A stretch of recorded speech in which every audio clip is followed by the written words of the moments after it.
Hi guys, আজকে হচ্ছে আম্মু চিকেন তান্দুরি বানাবে, সেই রেসিপিটাই আজকে শেয়ার করব।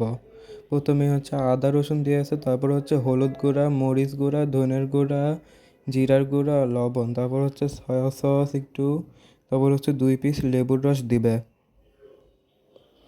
লেবু চিপে নেওয়া হয়ে গেলে তারপর হচ্ছে সরিষার তেল দিবে। আজকে হচ্ছে সরিষার তেলের চিকেন তান্দুরি বানাবে। এখন হচ্ছে সবগুলো মশলা মাখিয়ে নেবে।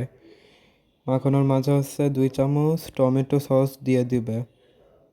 দিয়ে দিলে আবারও মাখিয়ে নেবে। তারপর হচ্ছে মাখানো হয়ে গেলে মুরগির মাংসগুলো দিয়ে দিবে। এখানে লেগ পিস দিয়েছে, আর লেগ পিসের হচ্ছে কী বলে ওই কেটে নিয়েছে, দেখতেই তো পারছেন ভিডিওতে।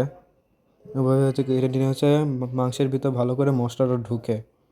যাই হোক, ভালো ভালো করে মাংসটা মাখিয়ে নিয়ে হচ্ছে এখন ঢেকে দিবে। আমি হচ্ছে 1 ঘন্টার জন্য ম্যারিনেশন করে রেখে দিয়েছিল, আপনার জন্য একদিনও রেখে দিতে পারেন। যাই হোক, এখন হচ্ছে কড়াইতে তেল দিয়ে হচ্ছে চিকেনগুলো ভাজতে দিয়ে দিচ্ছে, ঢাকনা দিয়ে দিয়েছে। এখন হচ্ছে উল্টায় পাল্টায় হচ্ছে ভালো করে ভেজে নেবে। উল্টায় হচ্ছে আবার ঢাকনা দিয়ে ভেজে নিয়েছে। তো এটা পুরা করে নিয়েছে, আপনারা আপনাদের মতো পুরা করে নেবে না। হয়ে যাওয়ার পর হচ্ছে পাশে হচ্ছে মশলাটা রান্না করে নিচ্ছে।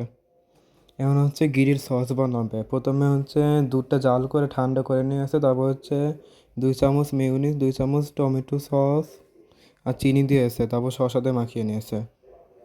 এভাবে হচ্ছে রেস্টুরেন্টে গিরসন। যাই হোক, হয়ে গেছে।